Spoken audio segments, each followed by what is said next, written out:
Right now, the UK economy is walking on ice, thin ice, and most people haven't even looked down to see the cracks spreading beneath their feet.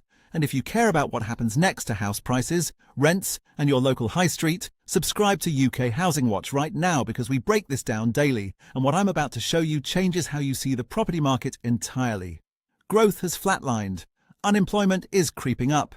Business insolvencies are running at levels we haven't seen in decades. Yet estate agents are still listing, buyers are still viewing, landlords are still hoping the worst has passed. It feels normal. It isn't. Because recessions don't hit evenly, they hit the weakest first, and in property terms that means the most fragile local economies, the council's already drowning in deficits, the towns where rental demand is high but wages are low, the places where one large employer sneezes and the housing market catches pneumonia. I've gone through deprivation data, council bankruptcy filings, insolvency figures, and what stands out is chilling. 10 cities are already on the brink, and if you live near them or own property there, you need to understand what happens next. Let's start with Blackpool, officially the most deprived local authority in England. Nearly 4,500 empty homes, 1 in 6 high street shops vacant. When British tourism shifted abroad decades ago, the jobs never came back. Now nearly 4 in 10 working-age residents claim some form of benefit.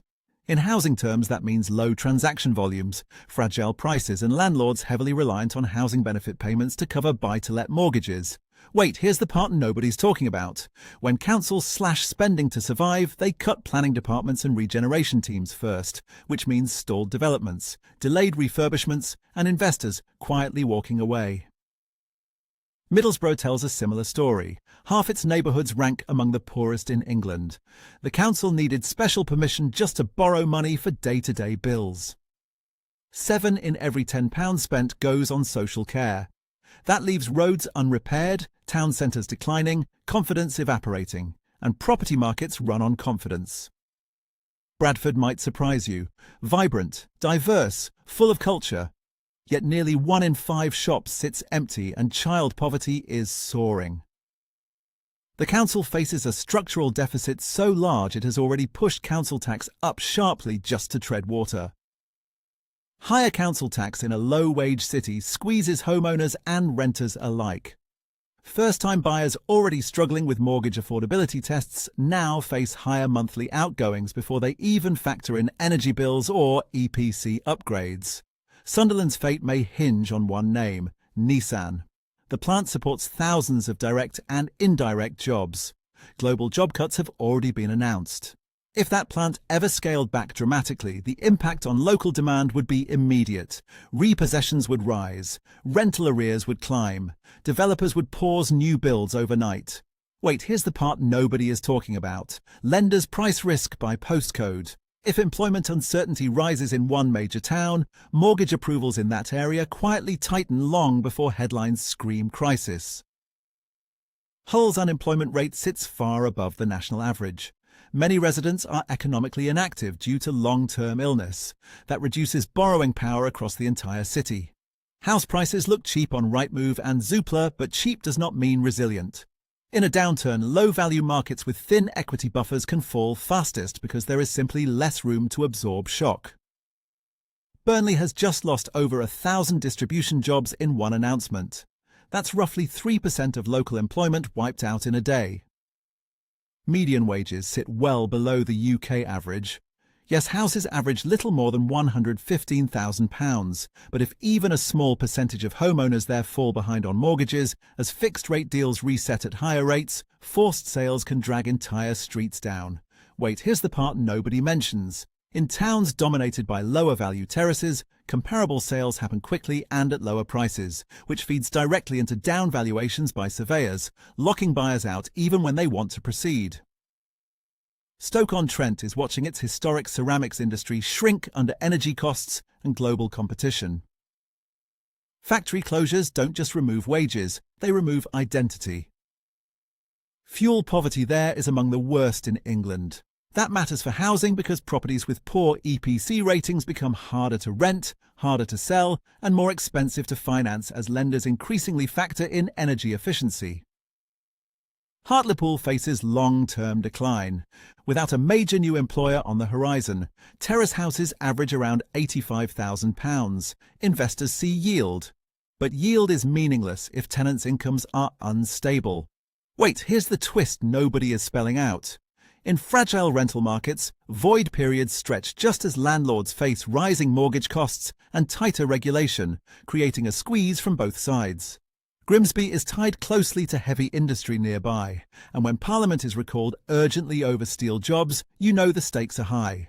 Industrial uncertainty ripples outward. Suppliers close, spending falls, high streets empty further. Property investors who bought cheap ex-local authority flats for cash flow suddenly find demand thinning. Oldham sits in the shadow of booming Manchester, yet shares little of its prosperity. Child poverty rates are among the highest in England. Businesses fail at higher rates than the national average. Proximity to a thriving city does not guarantee uplift. Wait, here's the part nobody in glossy regeneration brochures admits.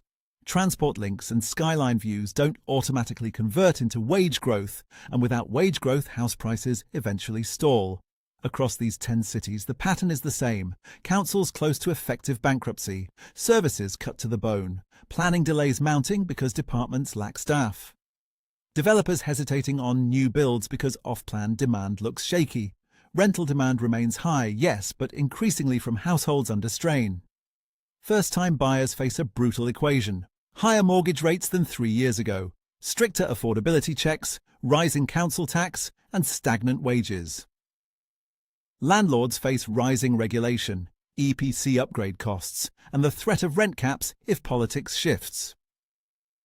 Homeowners sitting on modest equity in lower value areas could see that cushion evaporate quickly if unemployment ticks up further.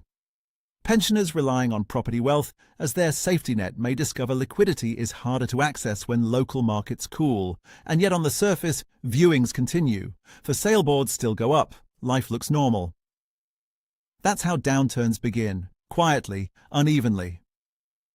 Wait, here's the fifth twist nobody wants to confront. The national average house price can look stable, while specific towns experience double-digit declines, and by the time national data reflects it, the damage locally is already done. The UK housing market is not one market. It is hundreds of micro-markets tied to employment, council finances, infrastructure, and investor sentiment. These 10 cities are canaries in the coal mine. If conditions worsen there first, watch how lenders respond. Watch how developers adjust pipelines. Watch how rental arrears figures move. Watch how many properties sit unsold on Rightmove for months rather than weeks. That is your early warning system.